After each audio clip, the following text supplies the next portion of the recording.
Good evening. I'm Rodney Rogers, president of Bowling Green State University, and I'm here with my wife and colleague to talk with you, to share with you some news about our Office of Parent, Family, and New Student Connections. Before we get there, I just want to tell you we are having a beautiful winter evening in Bowling Green, Ohio. And we have quite a bit of snow here already, but the snow is coming down tonight. And I know that we have individuals all over the country, perhaps all over the world, that are joining us today, parents and families of current students here at Bowling Green. We might even have a few current students with us. But the goal tonight is to provide you more information about some of the current services that we're providing and the ways in which we want to connect with families and parents and friends that are supporting the students of Bowling Green State University. We also want to talk a little bit about some of the ideas going forward that we have for this office and the possibilities. And so we ask you to share with us your ideas, share with us your advice. Share with us questions. There'll be an opportunity for some questions as well. So you can do that in two ways. The event thread, you can certainly add your comments there. We'll be monitoring those sorts of questions. Or sending an email to families@bgsu.edu. Families@bgsu.edu. And we'll also pick up your questions there. So, good evening. You know, it was 338 days ago, in March 9th, when Governor DeWine here in the state of Ohio declared a state of emergency because of COVID-19. And during these last 338 days, I think each of us have dealt with challenges that this global pandemic has brought to us in a variety of ways. And we hope to each of you and your family, we hope you have found a way forward and have found support in the community as we've worked our way through this global pandemic. And during this global pandemic, I think more than ever we've realized the importance of community, the importance of people coming together, supporting each other, finding a way forward. And I hope you'll remember that at Bowling Green, one of our guiding principles is about community. It is about belonging. And we talk a lot about how do you create a community where each member of this community has an opportunity to belong. And belonging is an opportunity, but there's a responsibility. It's a responsibility to support others, to respect others, to listen, to learn from each other. That is the power of a powerful learning community, a place where all belong.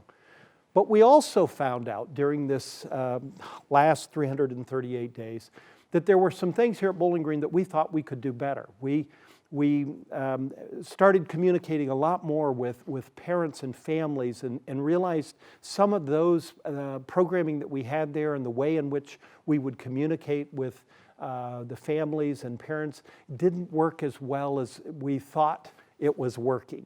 And so we tried to learn a lot. Obviously, we had weekly emails. We certainly did some live events where we're communicating with families and students about the planning that we did last spring and into the summer and clearly this fall as we opened certainly and provided students opportunities to be face-to-face as well as online and remote where appropriate. And I know, you know, not everything was perfect, absolutely. We constantly are working at ways of getting better and better.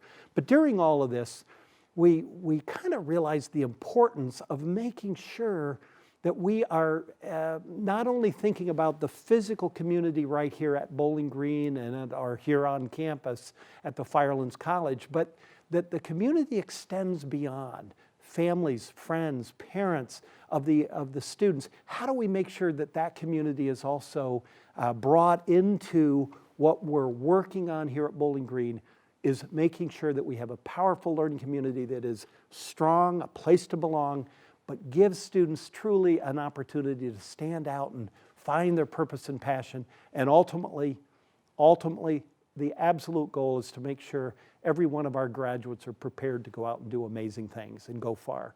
And so part of thinking through all of that came up an opportunity to create an office that brought together a lot of different programming that we were doing here at Bowling Green, but it was in some different areas of the university.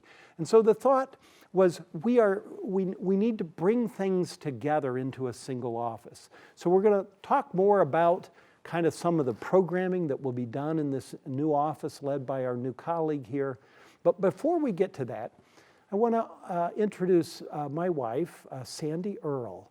You know, when Sandy and I had the opportunity to step into this role as president at Bowling Green State University, one of the most exciting things we had was a commitment together to make sure that we continued to create a community. And so I'm just so pleased and honored and obviously very fortunate to have a wonderful spouse and wife who also is so committed to Bowling Green State University and the community. And so I've asked Sandy to join us tonight.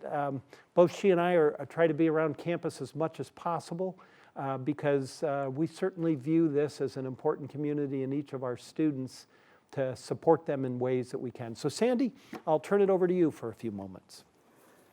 Well, thank you so much, and thank you for the opportunity to put on lipstick for the first time in quite a while, although I think it may have already worn off. We're so glad you've joined us. Thank you for taking time out of your evening to learn about this new office.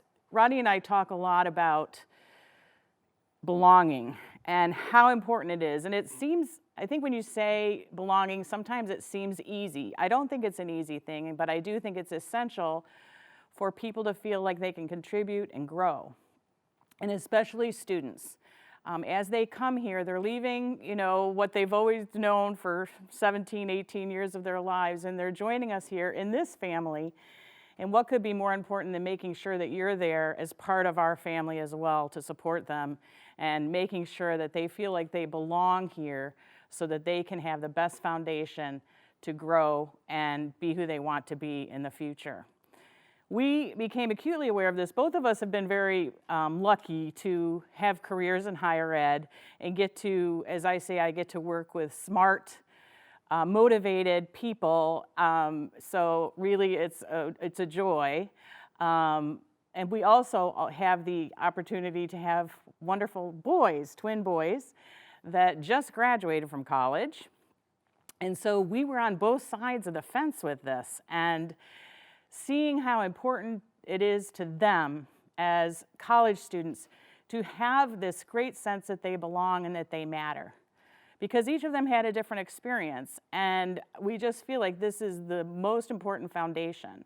But we need you as their family to help us to build that, and with this new office, we feel like it'll be just a great addition to helping each of the students feel like they belong here. It's essential for the best things to happen here. So thank you for the time. That's it. Yes. And thank you, Sandy, and thanks for joining us tonight, and you'll hear more from her in a little bit. But now I'd like to introduce our newest colleague, that is leading the Office of Parent, Family, and New Student Connection. So Amy Swank. Amy joins us from Gonzaga University, where she led a very similar office, actually founded a very similar office, and led that office at Gonzaga for nearly 10 years. And as we were working to establish this office, you know, we looked around the country to see where those great programs were that really engaged families and parents and friends in the life of the institution and in the educational experience of the students. And Gonzaga University just kept coming up. People kept saying, you know, you should talk to this woman named Amy Swank. And so an opportunity arrived here at Bowling Green where where we had a chance to interview and go through all those processes. But we're very pleased that Amy and her husband Richard decided to join us here at Bowling Green State University. And so we're very pleased that Amy Swank has joined us as Executive Director of the Office of Parent, Family, and New Student Connections.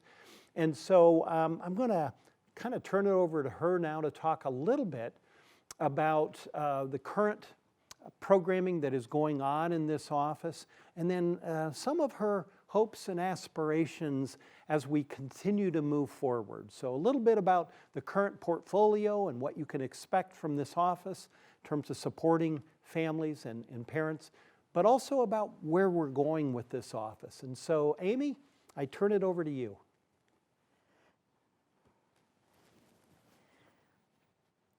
Thank you, President Rogers and Dr. Earle. I am honored to be a part of the Bowling Green State University community and truly feel privileged to be able to serve parents and families here.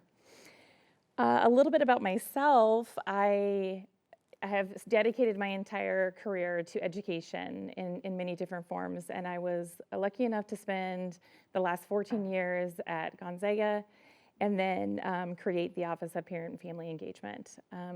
I have been able to also serve at the national level and just recently ended my presidency for the National Association that serves colleagues in the field of family engagement.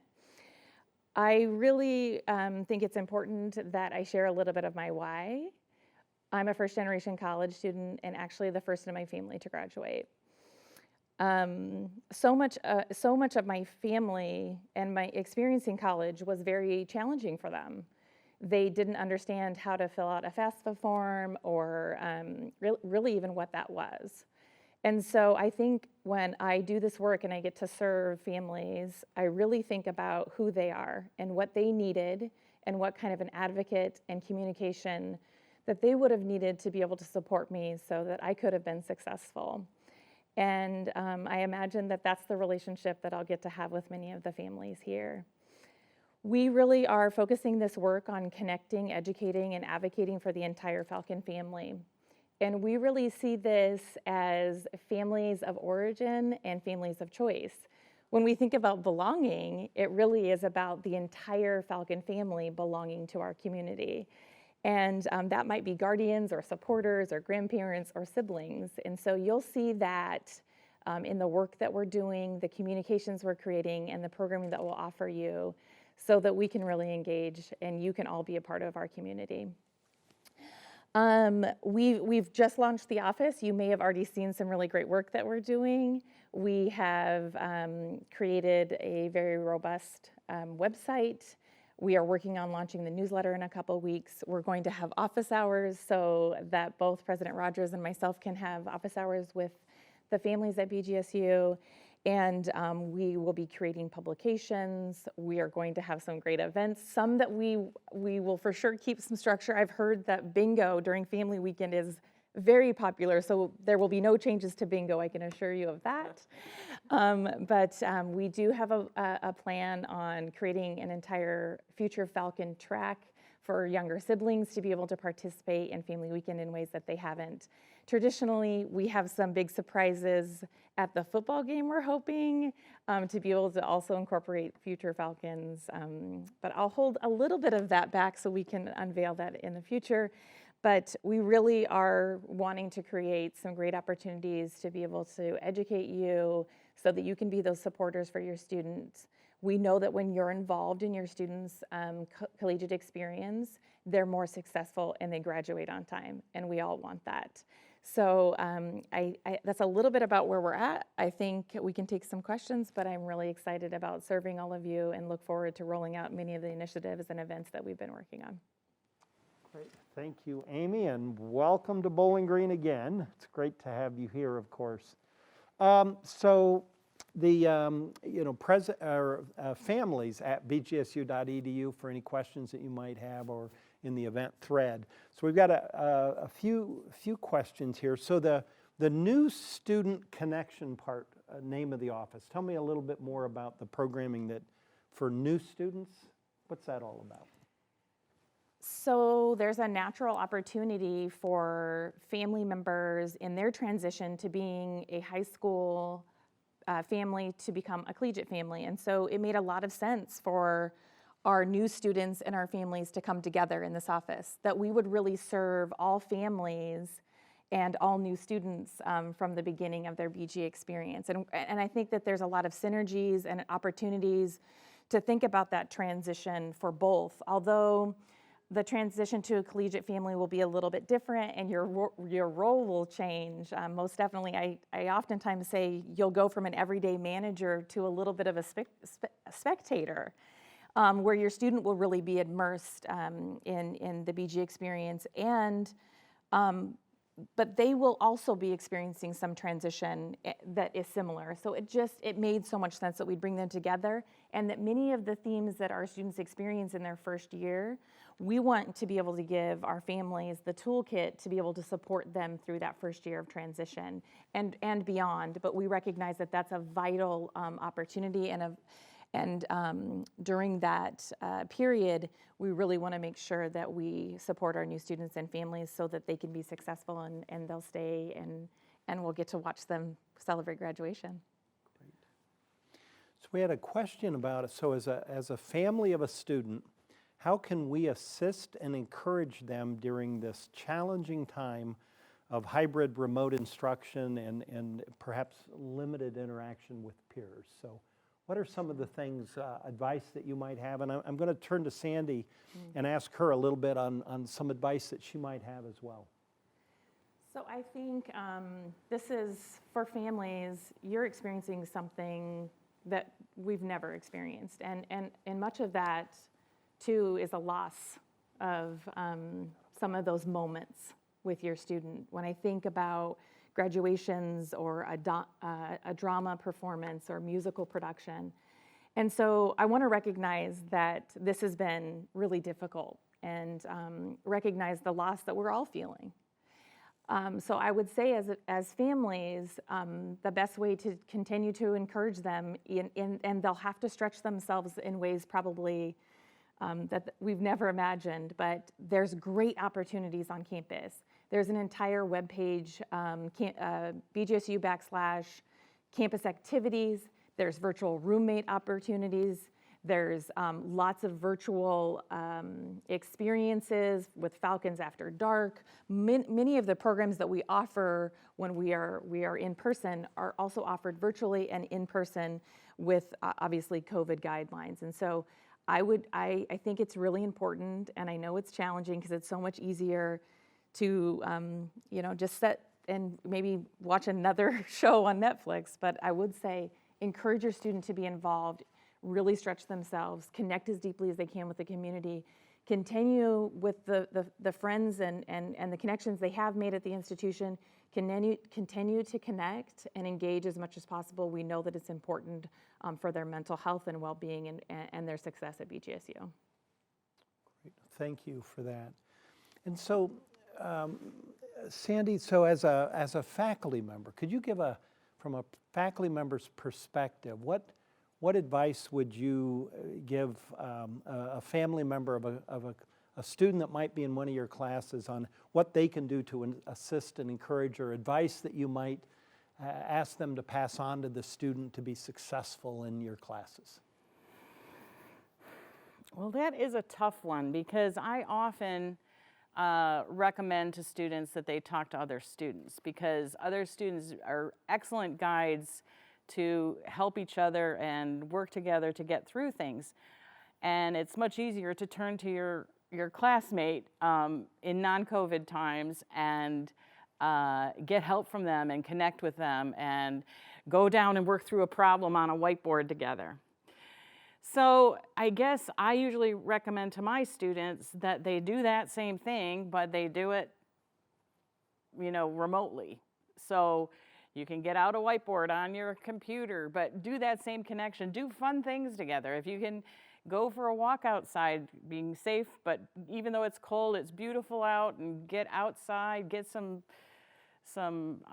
fresh air, and be with people as much as you can, not in a very safe way, of course. We don't want to be spreading the virus, but get to be with people as much as you can, whether it's online or safely distanced outside.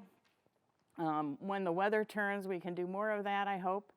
But you can do most of the things that you do in class. It's just harder. And maybe to even host some fun things with people you don't know, which is very brave, by the way, very courageous. But the university offers things for you to do that you can just jump in and meet people with Falcons After Dark or some of the other activities that Amy was referring to. I think that's essential. That would be essential for me as a student because you're in one of the most social times of your lives when you really want to meet new people, and there's certainly a lot of barriers, but you can get by them, and I think there are plenty of opportunities for that. As far as studies, though, I would, as much as possible, still find study buddies, find people to talk through problems with as much as possible, even though it's a little bit harder. And you can ask, join a professional group for whatever major you're in and meet people that way, because they're all like-minded, have taken the same classes, and can help you. That would be my advice, I guess. Thank you. You know,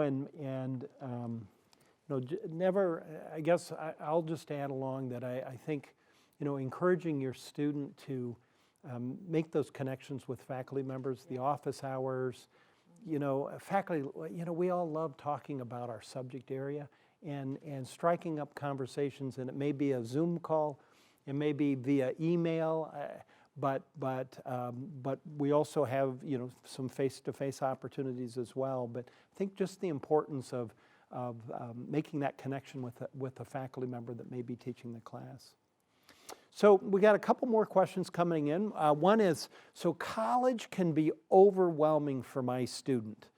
How can I support my students from states away? As you know, we have students coming from all over the United States and all over the world, but how, being it could be overwhelming coming to a university, maybe it's a first-year student, and the family is 2, 3, 4 states away. Advice, what could this office do to help support those students, or what advice might you have, Amy? That is a great question, and it's somewhat relatable in my own personal experience. Our oldest is a junior in high school, and we moved across the country from Washington State. And they've stayed in their high school, and they're doing their high school completely remote. And I've watched her struggle, and what she's known in her home for the last nearly 17 years is 1,700 miles away. And so some of the ways that I've encouraged her is staying connected with home. And so I would say FaceTime, send some love in the mail, snail mail, cards, any time that you can have a connection with your student, even with the miles apart. I'll share that a couple years ago, a former student of mine, she loved pickles, and so her mom would send homemade pickles from home. So if there's a favorite food that's obviously easily packaged, having some clear guidelines on some check-in time, I think it's important to have a little extra check-in, and being able to send a little piece of home to your student and keep encouraging them to do all those things and continue to connect with their peers here, and try to be engaged with the campus community as much as possible will really help them be successful here. Thank you. So another question is, you referenced earlier the newsletter, the office's newsletter. Can you give us a sense of when that rolls out, what are your plans for that newsletter, and what'll be included, and what's your goal for the newsletter, those sorts of things? That is such a great question, and it will be a key tool in your toolkit. So we hope to have it out in the next 2 weeks, and really the folks that will be writing the newsletter articles are going to be the experts in those key areas. So I'm not going to write about financial aid, and I probably shouldn't, but our colleagues will. And how we'll use it is, I've already started to keep track of themes. I've looked at them on our social media platforms. I think I'm getting a sense for some of the questions that you need answers to. And that will evolve as we continue to build this robust tool for you. We are going to plan that we'll try to give articles 2 to 3 weeks, maybe even a month before we think that you'll need that information to be able to successfully guide your student to whatever it is that they're needing assistance on. Maybe so next year during January, we need to include a lot of articles around housing so that you can help your students successfully navigate the housing process at BGSU. And we'll continue to include financial aid. Dining has been an important question and topic and theme recently. And so we know that the health and well-being of your student, which includes eating food and all of those important basic needs, we'll make sure that we include that in the newsletter. We will try to use this tool to ensure that we always give you the information before you need it, so that if your student comes to you with questions or needs support, you can be that advocate and that coach, and we like to say that guide from the side. Great. And so I want to follow up on the last statement that you made, the guide from the side. So a little bit of, and I meant to ask this earlier, your philosophy about this office. So what are some guiding principles or overall philosophy that you wish to bring to this office moving forward? Well, obviously in my previous experience, as well as what we want to create, is a partnership with all of our families at BGSU. And we know that you know your student better than anyone. And so you're our best point of contact to be able to support them. So what does a partnership look like? And we also know that this is your student's experience. So how do we give you tools so that you can guide and support your student from the side, but that this is obviously not your experience? I often joke that we're not probably going to build any dining halls or residence halls for family members anytime soon. But in all seriousness, we realize that you are the best guide to your student, and you will help them be successful and inside and outside the classroom. And we really want to lean on you in that partnership, and our job is to give you the tools so that you can do that, because we all want to see our students graduate and be successful. All right, thank you. So this is for Sandy. Advice to parents for first-generation college students, and in the context of as a mom and as a faculty member. So advice that you have for parents for first-generation college students. Wow, that's a great question and a really important one. And I'm sorry, I don't know these stats right off the top of my head, but the most important thing I think that you should go into this is knowing that you are not alone. We have a lot of first-generation college students here at BGSU. Does anybody know the numbers? Anyway, it's a lot, and you are not alone. So do not feel like you are different in any way. We're excited that you're here and excited that you made this choice. And as parents, I think it's really helpful to make sure that to try to encourage your student to make a connection with someone at the university, whether it's a faculty member or a staff person that kind of knows what's going on. We have a whole office that works toward helping first-generation college students, and there's lots of programming for first-generation college students. So I would encourage my student to get into those groups, and they're going to be giving information, and they have social things too, I think, so that you feel, again, like you belong. You are an important part of this university. And we have offices to support that. And as a parent, we have a great parent page. We have other parents that you can meet and and bounce questions off of, and talk about, you know, things that you may be concerned about or worried that maybe you don't, since you haven't done this yourself, that you don't maybe know everything you need to know.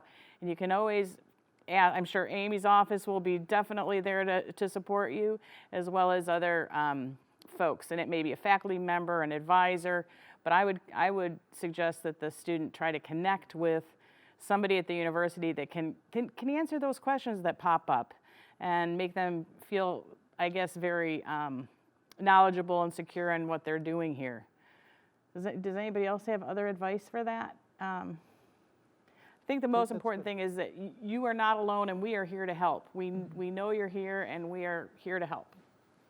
Great. Both parents and kids, and students, I should say. Kids. So Dr. Earle, I think it's a third of our students are first generation. So I didn't know the stats on that, but I knew it was a lot. I'm learning a lot of things here in my first few months. So Good. We had a couple of follow-up questions about the newsletter as well, and so families will automatically get it. We are working. We know that there's a couple of families that are still not quite working on, not quite receiving all the emails. We have a fix in place, so know that is coming. But you will receive if your student has added you to their BGSU portal, then you will automatically get the newsletter. And if you want to opt out, we'll make sure that there's an option for you to be able to opt out of that. I do want to transition us to fall of 2021. We know that families are anxious to hear about our plans as we proceed forward during this time of COVID-19. And so, President Rogers, can you share with us a message around, for our parents and families around fall 2021? I can do that. In fact, and I'm excited to do that, absolutely. So we have learned a lot over this last 338 days as we pivoted fully remote in the spring and then online in the summer. And then this fall semester was a combination of remote and hybrid and online. And now spring term, we've also had remote face-to-face, some face-to-face required because of certain labs and a variety of things. And here's kind of what we have learned. You know, as a university and as a place that prides itself as a strong learning community, each of us are learning different ways to interact, different ways to teach, different ways that the learning is occurring. And I can't tell you how proud I am of the faculty and staff of Bowling Green State University that have been innovating and creating and constantly trying to get better. But here's what we also know, that students overwhelmingly have a preference for face-to-face, and that's based upon surveys that we've done as well as demand for certain courses that are the face-to-face and hybrid and others. So we know there is a very strong and robust demand for a face-to-face experience. But we've also learned that there is also a group of students that we want to be able to provide the flexibility of some online and remote classes where perhaps they could be off doing an internship, a co-op, and they can still pick up some courses, or because of maybe just their own situation and having some flexibility in certain courses, whereas other courses they want to be face-to-face. So as we have gone through this, we have worked to challenge each other, our deans, our faculty, our staff, and our chairs and directors, to think about what have we learned this past year? How do we find, things that worked well, how do we keep those sorts of things that are helping engage students and it's enhancing the learning process? But what are those things that we absolutely need to get back to, if you will? The face-to-face sort of experience that is very important in this educational process. And so our plan for fall 21 is to be back better than ever before.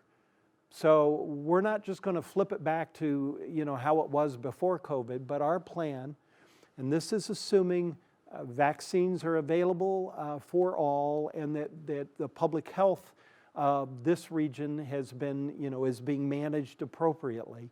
But assuming those sorts of things, and I think there's reason to be very hopeful that both of those will occur, but our planning orientation right now for fall 21 is to be back in a very high-intensive face-to-face opportunity. There still will probably be some physical distancing and some face coverings potentially. We'll see where that goes. But from a scheduling standpoint in terms of the courses, we've really challenged each other here across our university to make sure that curriculum that we are delivering fall 21 has lots of face-to-face opportunities, because we know that is what students are choosing. That is what students want. And as a campus like a Bowling Green State University, we also know that what goes on in the classroom and the learning that occurs in that classroom is absolutely core and vital. But we also know, and it's been mentioned a few times tonight, the learning that goes on among students and between each other, that is so important as well. And so making sure that we also have robust student life programming, that we have robust programming going on in the res halls, those are the plans that we are making. But what we don't want to do is slip back into exactly how things were before COVID-19. I think there are things that we have learned that we can make that educational experience even better for our students. And so our plan for fall 21 is to be the curriculum will be delivered in face-to-face experiences. And there again, I put the caveat, this is assuming vaccinations are available to all that want those, and that the public health, where we are on the public health, is appropriate. And our Chief Health Officer, Ben Beatty, who continues to lead all of our health and wellness initiatives across the university, is a key partner in helping us do that planning. But I'm very excited to get back to making sure that we have an educational experience for each of our students, where that community of belonging can be a part of this, can be face-to-face, but there's all those opportunities to stand out. There will be more opportunities because of the ways in which we can leverage technology, in my mind, because we've learned that we can have people Zoom in from all over the world. Nobel Prize winners can engage with our students. Amazing artists can engage with our students, as well as this face-to-face experience that we also deliver. So I'm very excited about fall 21. Our orientation is to be in place and be back better than ever. Let's see, did I answer that question? You sure did.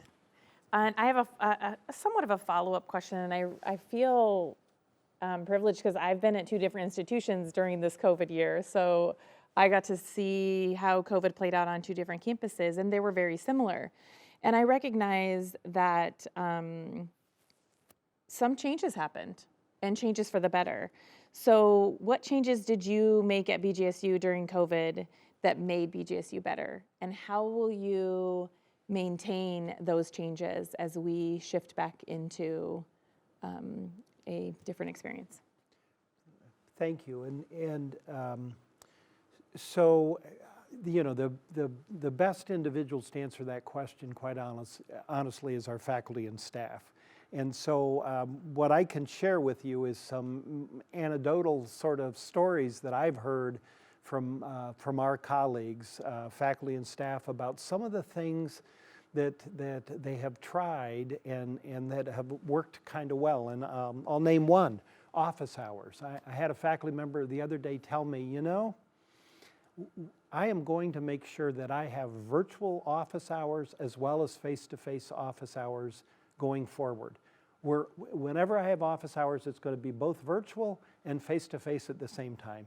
Because what I've discovered is a lot more students will tune in for virtual office hours, and they may not have specific questions, but they're listening in to other questions that a student is asking, and they may then drop off and then come back on after they tried to figure out, was that helpful or not? So that's one example of I think, of how technology can help leverage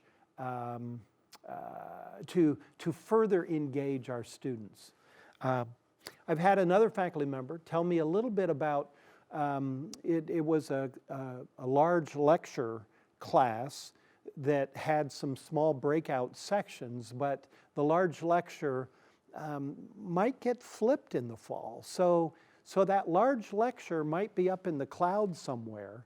And so class time then becomes smaller groups of students working on projects, working on case studies perhaps, or discussing ideas. And so the classroom becomes a place of discussing ideas and learning, and the more one-way communication of knowledge, maybe that's up in the cloud, and that is part of the homework, is to listen to that lecture. But when you come to that class, there's an opportunity to truly engage. There's another example, I think, of innovation. You know, we've also tested out a thing called the BGSU Sync, where and some faculty have liked this a great deal, others not so much, quite honestly. But there's a group of faculty that have been using the sync rooms where some students are face-to-face, some students are virtual. There again, for certain students who may be doing an internship or a co-op, or perhaps you know, they needed to be home for a week to maybe take care of someone at home, they can continue to have a connection with that class and still attend the class. So that's another innovation that I think we will still see in a post-COVID world. But those are ways, and then let me add one more from the student life, student affairs area. Some of the programming that is done there, the kind of that virtual roommate program, other ways that we've learned how to connect students virtually, we can use the technology to make those connections and then reinforce that into the face-to-face sort of experience. We've also, you know, the Winter Wonderland. That's a thing that may be a new tradition at Bowling Green. When we came back in spring term in front of University Hall, we had some lights up, put an ice rink out there, a lot of outdoor activities. That seemed to be very popular with the students. You know, that is something else that we're starting to learn how to use the outdoors, even in the winter. Although, you know, I love snow and I love cold, so, you know, I like being outside. But we've found ways to use outdoor activities to reinforce the activities that students can do and be involved in. So those are a few examples that I might have. Let's see, there was another question for Amy that I didn't quite get. Oh, so more about SOAR. So Amy, tell us a little bit, the new student connections piece. Part of that includes the orientation. Mm-hmm. And you know, many of our parents perhaps attended a SOAR in the past. If you're a parent of a current student, if you're a parent of an incoming student, you'll have your SOAR experience this summer. But tell us a little bit more about some of your planning for the summer orientation and registration programming. Well, I think SOAR will be very different, and if you're a returning family, it will look completely different, and we're very excited about that. So we have created, our team has created an online orientation experience, and I would say that's been something that, a silver lining with COVID, an opportunity to be able to orient our families and our students earlier than ever. And a lot of the basic questions or that basic understanding of the institution will be a part of the online orientation, as well as starting to acclimate and connect with others at the institution, both the professional staff and faculty and programming, as well as fellow students. And that will be able to orient and transition through a longer period of time. That when you arrive at SOAR, we don't plan on moving you all around, and there won't be several sessions for you to attend. We want to be intentional about the in-person time, about deeply connecting and making sure students and families feel that community of belonging when they attend their SOAR event. That's the reason behind that is we know that if we connect our students and our families really deeply early on, even before they arrive or while they're first coming into the community, that they will stay, they will retain, and they will graduate. And so there's a lot of intentionality about changing SOAR to an online orientation experience, then a belonging and a community building experience, and really then going into their academics and their fall welcome and move-in, and continuing to deepen that connection with both our students and families for a longer period of time, and make it more digestible so that you can get to know the community better and at a more reasonable pace. So we're really looking forward to that, and we think that our returning families and students will really enjoy this new experience we have set forth. And I think that's another example of ways in which we've learned how to use technology that makes SOAR a better experience. So there's certain aspects of SOAR that will be up in the cloud, and then there's other aspects that absolutely need to be in a face-to-face experience. And that reminds me of another comment that a faculty member shared with me that kind of gets back to another previous question, which was, when I ask this group of faculty, what have you learned during this COVID? The one said, I've learned how precious class time is. That in a post-COVID world, I am going to make sure that when we're together with these students, that we're using all the precious time of that class to talk about ideas, to connect with each other, and to learn from each other. And so, I think about my own personal learning is there's some of this interaction that we've all taken for granted, and it's been taken away from us in different ways. And so how we make sure that we don't forget, if anything positive can come out of this COVID-19, is the importance of human interaction, the opportunity to learn from each other and engage with each other. And so I think there'll be a renewed sense of the importance of having discussions with each other, to challenge each other's and our ideas, and to truly get to know others. Okay, but here's a question that came in. Sorry, I got off on a tangent there. So, if I am worried about my student, and it's not an emergency, but if I'm worried about my student, how can Amy's office help? What would you say? I'm sitting at home in another state, let's say, or another part of Ohio, and I'm kind of worried about my student. How can your office help? As I mentioned earlier, we are going to create a toolkit for you. We talked about the newsletter being one of those tools in the toolkit. An additional tool in the toolkit is a refer form for students of concern. And like mentioned, this is not an emergency contact form. We want to make note that if you are concerned about the health and safety of your student, you should call BG Police or Campus Police. But if this is a non-emergency, we understand that the collegiate experience, students hit some bumps. And as I mentioned earlier, we also understand that your student will oftentimes turn to you, and you will be a great advocate for them and a great partner to the institution. This form is a simple questionnaire. It basically asks for some general contact information and then goes on so that you can fill out what your concern is. Our office takes those in. They will be answered within 24 to 48 hours. Sometimes our office will be able to triage the concern and be able to assist. Other times we will look to our colleagues. If it's in the academic affairs area, we'll look to our colleagues to be able to support that concern.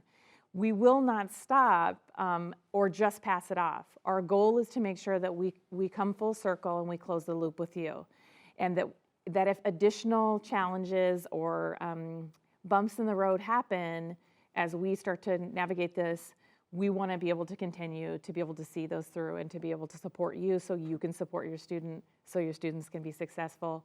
We hope that this tool becomes a great way to connect with the university. I want to also say, please call us, email us, if there's other concerns or you just are uncertain about something. And I've often shared with families, because you know your students so well, that if you have that feeling that something isn't okay, that's probably when you need to connect with our office or connect with us through the student refer form, because there is probably something that needs to be addressed or support needs to be put in place.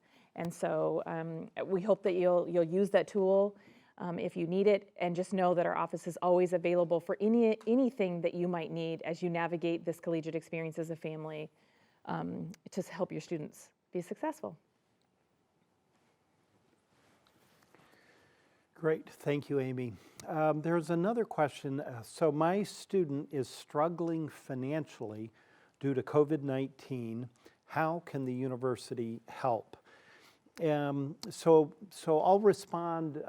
Before I respond a little bit about some of the federal stimulus packages that we know were available last spring, and then certainly in December, and now what Congress is debating as we speak, that does have some emergency grant funds in that area. But before I talk about that, just want to make sure everyone's aware of the emergency fund program we have here at the university that is supported by the contributions of alumni and friends of the institution. When this started in the spring, we did a call to our alumni base and to the friends and philanthropists that have supported the university over the years to ask if they would support and reinforce the Student Emergency Fund. And I can tell you how just how overwhelmed we were by the support of the family and friends and donors to the institution who provided funding for this Student Emergency Fund, and we've needed to replenish that certainly during these last 338 days, and those donations continue to roll in. So there's that program, and your office would make some connections to make sure that people know where to apply for that, correct? Absolutely, and so I would say, if you are filling out the form on our website, in the left navigation is where you can locate this student refer form. If that's your concern, we absolutely are working very closely with the Dean of Students office to be able to help with that emergency fund. And then also the food pantry as well is another option for supporting our students. So please let us know and we'll make that connection. And as I had mentioned, in the CARES Act, which was the act passed in the spring, late spring of last year, you know, there was a student emergency fund that here at Bowling Green we distributed in the spring, and then some in the summer, also in the fall as well. And then the act that was passed in December also provided some emergency student. Now, those funds haven't been released to the university at this point, but there is a component of those funds that are specifically for student emergency. And so as we get more guidance from the Department of Education at the federal level, it's very important that we follow all these guidelines, of course, to make sure that we're doing what the law requires us to do. But there are funds also there that we will be working to make available for our students for emergency need that have been negatively impacted by COVID-19. We're not quite there yet because, first of all, the money has not been distributed, and we don't have kind of final ruling on certain words in the law to make sure that we are following and following all the rules as we should. But I think that will also be another source. But in the short term, what is absolutely available today is that student emergency fund. So I would encourage your student to apply for those emergency funds in the short term, and then longer term, there may be some additional aid available for current students who've been negatively impacted by COVID-19 financially. So we are really to the end of our hour. We said we wanted to spend about an hour with you, and we want to thank those that tuned in. And so I'm going to ask my wife, Sandy, to make a few closing comments, and we'll have Amy say a few closing comments, and we'll wrap things up. So, Sandy. Well, thank you so much again for joining us and taking time out of your evening to learn more about this new important office. We do not take lightly the responsibility that you have entrusted your student here at BGSU. And as a mom, to me, it's really so important that we make sure that each student feels like they belong and that they're part of things and that they can hit the ground running. And I'm so excited to see what Amy's going to do to make that even better here for our students. So each and every one of our students and families are part of this big Falcon family where we're all growing and learning together. Again, thank you for your time, and thank you for entrusting your student with us here at BGSU. I just want to echo the gratitude to our Falcon families, and I haven't been able to meet many of you yet, but I look forward to creating a lasting relationship with all of you through our services and events and toolkit that we'll provide you. I'll just say that please stay connected. Know that our social media channels, the newsletter, our website are designed to really be able to give you all the tools that you'll need to support your student. And we are trying to really provide a lot of those activities. We know that there are some unique challenges right now, so we are posting as much as we can about everything that's happening on campus that also has virtual options so that we can connect your student more deeply to the university. And so stay connected, call us, email us, use the student refer form. We really are looking forward to working with all of you and supporting you so you can support your Falcon. Great. Thank you, Amy. Thank you, Sandy. And thank you both for joining us. And to each of you, thank you for joining us this evening. You know, I think as we think about these last 338 days, we have learned a lot together. The other thing we've learned is how to be adaptable, how to be flexible, and so I want to thank you, the families, the parents, for your flexibility and adaptability. We certainly understand there were times over this last year where there was some unknown. You know, we've always tried to be as transparent and open about, you know, what our planning is and those sorts of things. But I just so appreciate, and I think all of us so appreciate your understanding, your flexibility, your adaptability as we've tried to work our way through what is a very challenging situation for all of us in a variety of different ways. But as families and as parents of BGSU students, we so appreciate your understanding and flexibility and adaptability. And I also want to say that, you know, during this past year, you know, at Bowling Green, we have tried very hard to find a way forward. We believe higher education and education in general is an essential part of society.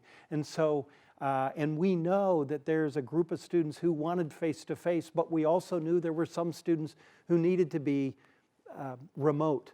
And so we tried to make sure that we had a way in which we could try to meet the needs of all of our students, because each of our students are so important.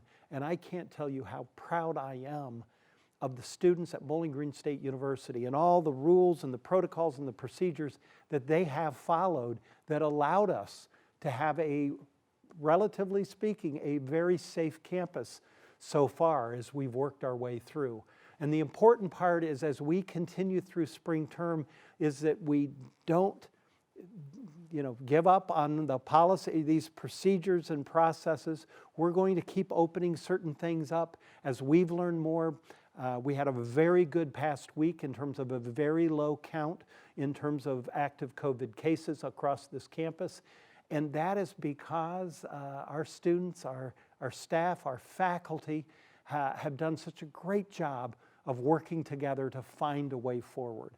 And so to each of our members of our community, I want to say thank you. Thank you for making a difference. Thank you for allowing Bowling Green State University to continue to deliver a great education for our students. And as we say at Bowling Green, I Ziggy Zumba. Have a great evening.